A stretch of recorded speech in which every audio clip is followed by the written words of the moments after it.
Hi, this is Peggy van de Plage. Welcome to Career Wisdom. So you will be able to watch great videos of successful individuals who will be sharing their insights on their career and what they've done in order to boost this career. So it's going to be differentiated insights. Don't expect commentaries such as get up at 5 in the morning or work 100 hours a week, or learn to multitask. I don't think these are very helpful advice in any way, shape, or form. So I actually came myself to look at my career 10 years ago.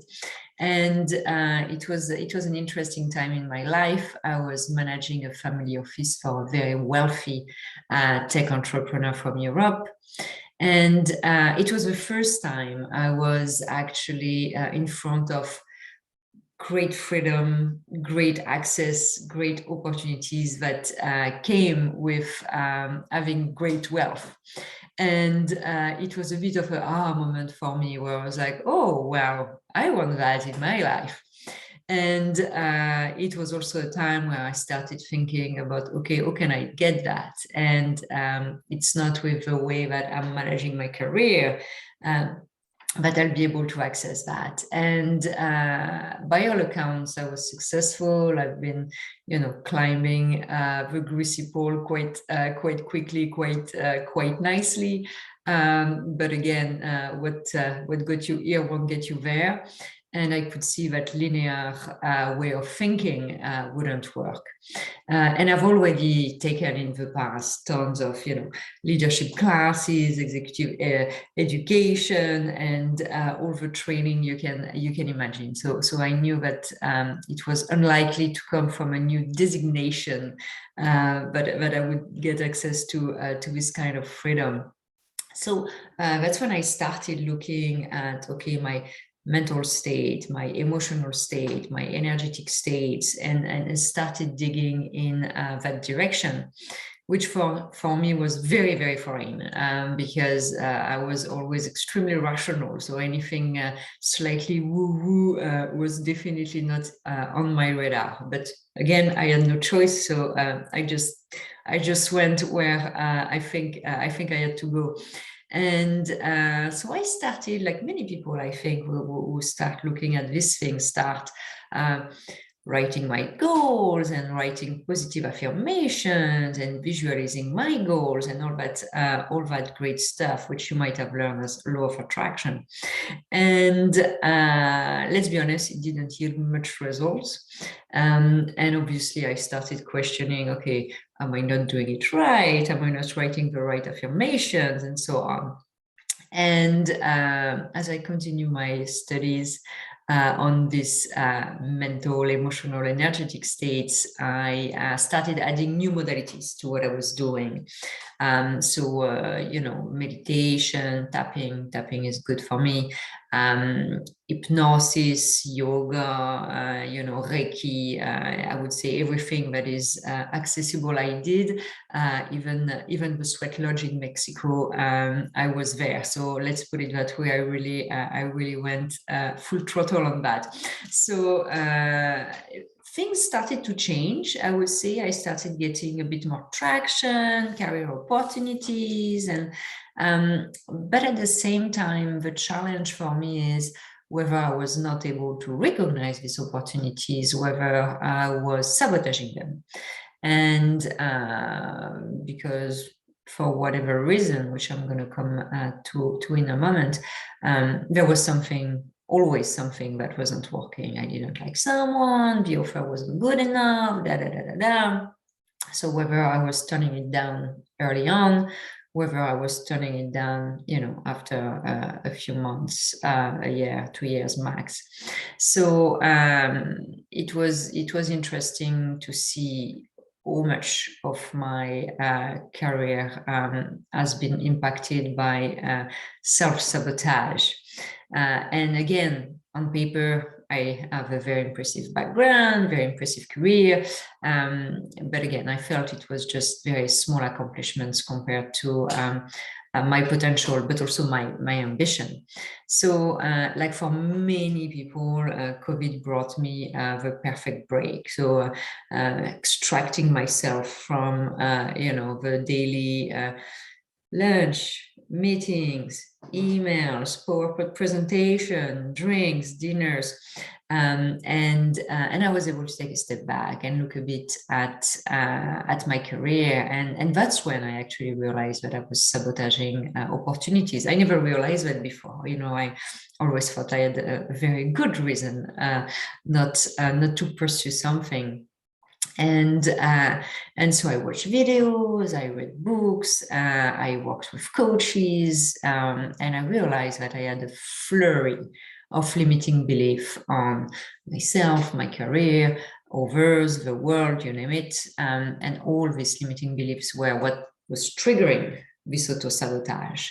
And what's interesting with auto-sabotage and limiting belief is that initially they were put in place to protect you, to keep you safe. So as a child, it was a very rational decision to think that, well, it's not safe to shine because, I don't know, you did a competition of singing and people laughed at you. So you decided that, well, I'll never put myself in that situation again. So I'm never going to be putting myself in front of a crowd, and I'll be safe. So this type of, limiting belief makes a lot of sense again when you're 5-year-old, not so much when you're a 40-year-old executive.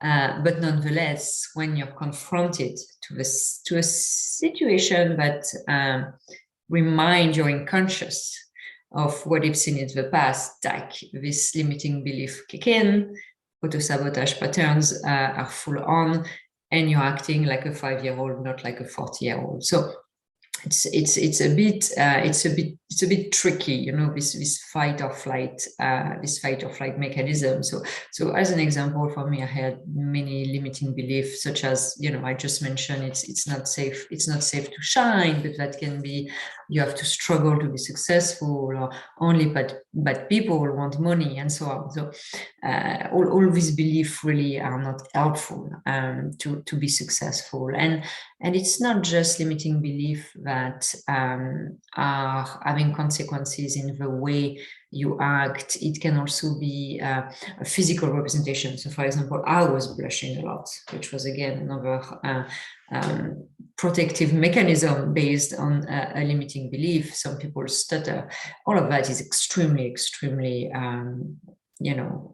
difficult because you feel silly, and it reinforces the mechanism every time that it happens. So it's quite challenging. Actually, I remember a couple of years ago I went to the doctor. Well, I say a couple of years, actually it's probably more like 9 years actually, and I told her, I knew her very well, very lovely lady, and I told her that I was blushing a lot and it was very annoying. And she was telling me that there were a quantity of executives on Bay Street that were coming for that issue of blushing a lot, and that she was actually prescribing drugs to actually slow down that process. I never wanted to go in that direction, but I thought that it was quite comforting that I was not the only one. But anyway, misery likes company. So it's interesting, and it's not interesting. I'm not telling that story just to talk about myself. I'm saying that because I have yet to meet anyone who doesn't have limiting belief on themselves, the world, and you are likely one of them, and it's likely blocking you in your career, in your life in general as well. So the current philosophy of growing your career is really work harder, hustle, and longer hours and all that great stuff. You can also channel a good dose of anger while doing that, and you can be successful. I mean, to a certain degree, I use that strategy myself, worked well in my career. Doesn't mean I was very happy either. And at some point, your body and your health will remind you that it's not the right strategy. So I'm not saying that you cannot be successful with sheer willpower. above and beyond your limiting belief. I was able to be an executive on B Street despite blushing and being afraid of speaking up. So, you know, you can do it. It's just that it's a very draining, exhausting process when you constantly have to fight against yourself, actually. So I would say, you know, really being aware first that you have a limiting belief. I think that's probably the first thing. The second is identifying, okay, what are these limiting beliefs? And that's not always easy to realize that, because they can be quite hidden. I worked with coaches to help me with that, because to some degrees I was not able to see, which probably people around me can see very clearly, but I was not able to see. And the third one is to shed them. And you know, that would make your career way more successful and your life way more pleasant.